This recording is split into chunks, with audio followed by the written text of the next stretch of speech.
I want to make sure that whenever you get a thought, you get an idea on something good you want to do, make sure you're really paying attention to the conversation that's going on in your head about it.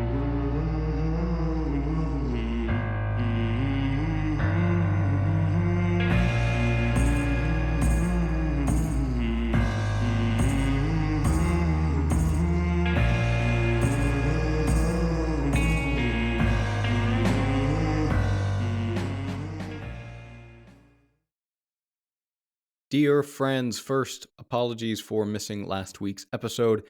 I was quite sick for about 2 weeks, a week and a half to 2 weeks. My apologies, but we will be back on the regular schedule. Just wanted to point that out from now on every Tuesday. Sorry I missed last week's. Anyways, today's topic is I'm going to be diving into why and how we talk to ourselves about doing good things. And I can only really speak to what I've discovered in myself, but also through discussions with close friends. I'm going to tell you how I came onto this topic. Like many people in cities that live in cities today, you'll notice that the homeless population has grown quite substantially. There was never really any homeless population in my province of Nova Scotia. It seems to have grown quite a bit and it seems to be getting worse. And so the city has done some good things, such as opening up small little houses, like really tiny houses, like a 5 by 4 house, little spots around the community that people can just go and stay.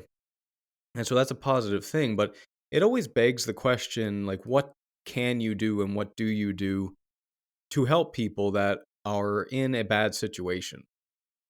And I know that there's been some cities I've been to, and if you've been to some bigger cities, dear listener, you'll know that some cities it's really sad. You go out on the street or you stop at a traffic light, and the homeless people will come out, and they're a lot of times they're drug induced, sometimes they're not. They're normally a little bit on edge, and they're asking for things. They're asking for money or anything, essentially. But a lot of times they're asking for money, of course, because you can do whatever you want with it.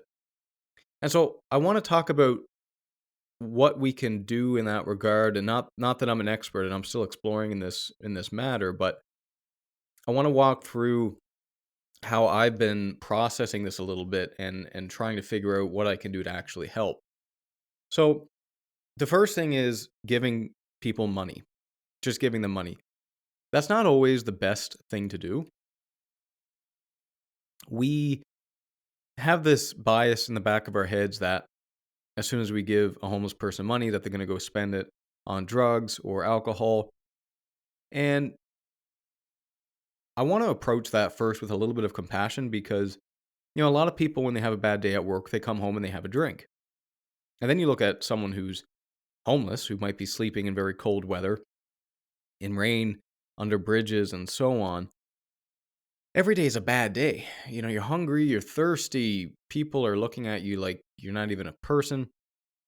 And so it's understandable how people might gravitate towards alcohol when they're homeless. But what's also understandable is that a lot of people don't feel great about giving out money to someone because they're afraid that they're going to use that. And so step number one is if you do want to genuinely help someone, you can actually give them a gift card, $5, $10, 20, whatever you want. You can buy them food. You can just drop off food. You can drop off water, toothbrushes, deodorant, like anything that you think might be useful. Clothes is a really good thing. And so number one, if you don't feel comfortable giving homeless people money, which I do not, you can always buy them something. You can even give them a gift card that they can only use at a grocery store. And then you have some sense of knowing that they're going to use it for something. Because at the end of the day, money isn't indifferent. And for some people, money is a bad. For some people, they are not capable of using money for good. And so as soon as they get their hands on it, they might just go get alcohol and drugs. And that's not good for them. And so if you want to actually do something good for someone, you have to put them in you have to give them something that they're actually going to use to better themselves. And so that's a good thing. The second one that's really hard to do, and I think a lot of us want to do it, but we for some reason there's something there we can, and I suppose it's because of the shame involved in it. But you can actually just have a conversation with a homeless person. You can just have a conversation with them and talk to them and ask them what they need, ask them how they became homeless, how long they've been homeless, where they're living. And there's no obligation for you to really do anything more than just have a conversation with people sometimes. Don't let that be something that stops you from having a conversation, just you feeling obligated to do something. I'm going to get into that a little bit here in a bit, kind of the things that we tell ourselves that stop us from doing good things. But you can a lot of times just acknowledge someone's existence. I think, again, just digging into some of the psychology around this. So you're sitting in a vehicle at a stoplight, and there's a homeless person walking around with a cup, and they're looking at people through the windows because they want to see if you're going to give them some money or something. And I think all of us just avoid making eye contact because, we might not want to give them money. We might not have food on us right now. And so we don't want to make eye contact. And you could always just look them in the eye, give them a smile, give them a wave. That's it. And if they come up to the window, just say, "Hey, look, I'm sorry, I don't have anything." If they move on, they move on. If they stick around, you can always have a conversation with them and ask them, like we were talking about, until your light turns green. But I think we seem to, again, very very naturally, we don't want to acknowledge them because, well, we're embarrassed for them, we're ashamed for them, and we don't want to make any eye contact for that reason. Now, there's another reason also, and it's not completely a lie to say that a lot of people are afraid. They're afraid, and this isn't something that is like a mean thing to be, because let's be honest, like a lot of homeless people, they struggle with alcohol and they struggle with drug use just because of the situation they're in life. And even if they are, let's say, fundamentally really good people, there still is the chance that they are on drugs right now or under alcohol. And I mean, my good friends in life, when they drink too much, sometimes they can get, not, let's say they become not themselves. Everyone does that. That's what alcohol and drugs do. It alters your state. And so there is an inherent fear here. And in any situation where you are genuinely afraid, maybe they have signs of that they're drunk or under the influence right now, you're well within your rights to just mind your own business and move on. So I don't want to like downplay that. That's a real thing. That's a real thing. Something else I would say that you can do to help other than that situation. So obviously you can give them some food, some gift cards, make eye contact, treat them like a human being, because I think a lot of these people, they're just tired of being ignored. I mean, they just feel like they're not a human being anymore, and that's a really really rough thing, to just not even be acknowledged as a human being. There are typically, though, shelters around cities these days. There's also there are places where people can go just for some food, some soup kitchens, and you can donate to those places. And it doesn't necessarily even need to be a monetary thing. If you have an old backpack, an old book bag that, it's still in pretty good shape, but you want a new one for whatever reason, you can actually donate that. And just as an example, and someone else that maybe needs it will get that. And you can also do it with things that you just have lying around, as opposed to maybe selling it on Facebook Marketplace.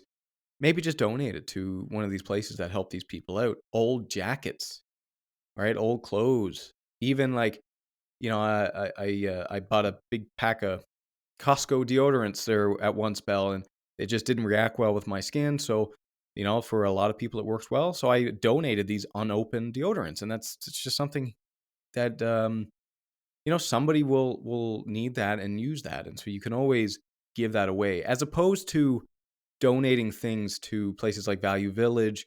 I don't know if you have that down in the States, but it's basically a thrift store where people donate things and then they sell them. The, there's nothing wrong with those stores, but the problem is that for homeless people, they still have to pay money for that. So where you donate actually does make a difference, including making sure that the places that you donate, all or most of the things that come into the door eventually make their way into homeless people's hands. Hey there. Let me thank you for being a listener to this ad-free podcast. If you enjoy the podcast, there are a few things you can do to help me out. A 5-star review on Spotify or wherever you're listening to this really does help, and it's free. You can also sign up for my Substack newsletter or Patreon. Substack free gets each episode emailed to you along with the transcripts in the form of an article. You'll also get access to my live talks, followed by a Q&A afterward. Substack Premium supporters and my patrons on Patreon get access to the recordings and a brief article of those Q&A sessions, access to full episodes of the Paradoxically Speaking podcast, my Steps to Success interview series, Stoic meditations, and much more. Links to Substack and Patreon can be found in the show notes. So you can do that. Of course, you can do the obvious. Volunteer, donate some time to cook and help people. I think fundamentally, though, I'm going to bring it back to this because it's important, is just treat people like human beings if you can. Again, if you can remove the fear element, if you can address the safety concerns, use those as opportunities to show a bit of kindness. I mean, during the fall and spring when it's not too hot in the vehicles here, I try and make sure that I have bars, granola bars, protein bars in my truck, and I'll give them out because those are nice little treats too. And you can open it up to have a conversation with them. Now, all that being said, on the practical side, I guess we're doing some things a little bit different here in this episode because we're starting with the practical. But I want to go into the psychology that stops us from doing good things. And what you'll find if you listen to yourself enough is we have these ideas a lot of times of doing something good for someone else, and then we'll naturally fight that. We'll come up with reasons not to do that. And one of them is the one we talked about earlier, where, okay, well, I feel like it might be a good thing to give this person some money, but I'm going to talk myself out of it because I'm afraid that they're going to use it for drugs and alcohol. Okay. Now, again, like we talked about earlier, that's a fair concern, but you can replace that actually with give people a gift card. And so as quick as you find an excuse not to do something good, you can find another solution to actually do good. So your mind will play tricks on you not to not do good things. And so let me tell you what I started doing here at the start of this year in early January. And I'm not saying this as a virtue signaling thing. I'm really not. What I'm trying to do is dissect this and use this as an example on how internally we can talk ourselves out of things. And so I had this idea over Christmas or early January that I wanted to start putting away $20 every paycheck. So that's $10 a week, put it in an envelope, and basically have that as a generosity fund. And this is not an uncommon thing. A lot of people go to church and they donate money to the church, and the church does with it what they wish. So, and a lot of people do donate a little bit out of their check. Now, for me personally, this is something on a regular basis that I've never actually done. And so I thought, okay, well, $20, let's do $20. And as soon as I started thinking that, the other voice in my head said, well, $20, like what's $20 going to do? What's $20 going to do? $20 is nothing. Like it's such a little amount of money. What's it really going to do? And so if I would have stopped right there, no good would have been done. So that would have been the thought process. Step A, I'm feeling generous. I should start putting aside some money to be generous with. And then my other voice goes, well, $20 is nothing. Now, then you respond. The other voice comes in and you go, well, actually, $20 is a lot of money for someone who doesn't know where their next meal is coming from. $20 spent on the right amount of food, you're not going to be eating great, but you can eat for probably half a week on $20. And so it's not a trivial amount. It might be a trivial amount to you, but it's not to someone who is really struggling. So that's where that thought process went. So you looking for reasons not to do it, and then you find a reason to do it. Let me tell you another thing that came up while processing all this, I thought, okay, well, what if I start doing 20 bucks a paycheck, 10 bucks a week? What if I start doing 20 bucks a paycheck and all of a sudden I feel so good about doing it that I end up being more generous. I end up putting more money in. And then again, that could have been the end of the process there. Okay, well, no, I can't, I don't want to be starting giving away all my money. And then you come back and you go, well, that's just such a ludicrous thing to think. So you're worried that if you are generous, that you're going to be more generous. Like you're worried about expressing a virtue even more. That's your biggest concern, right? And so eventually, of course, I ended up settling on, yes, I'll do it. So 20 bucks a paycheck, which, let's be fair, I don't particularly notice because the 20 bucks a week, a paycheck for me isn't a large sum. So 20 bucks a paycheck goes into this envelope, and then when it saves up to enough, we do something, me and my partner, we do something generous with it in the community. So I want to make sure that whenever you get a thought, you get an idea on something good you want to do, make sure you're really paying attention to the conversation that's going on in your head about it, even to the point where you can write it down, because our thoughts are very, up in the air. They're moving around. It's hard to get a hold of one. But if you can really distill it down, what you'll find is that we talk ourselves out of doing good things all the time. And obviously, if you want to do something good, given that you don't overextend yourself and whatnot, of course, it's a good thing to do it. I mean, generosity is a virtue.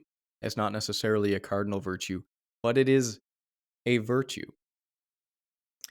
So I would just say, as a final note, think about what you can do for others. Think about how much you can perhaps donate. Like, what are you willing and able to take out of your paycheck to just be generous with, and don't underestimate the impact that that amount could actually have on someone, because for you it might not be much, but for someone else it could be life or death for someone else. And so take that seriously.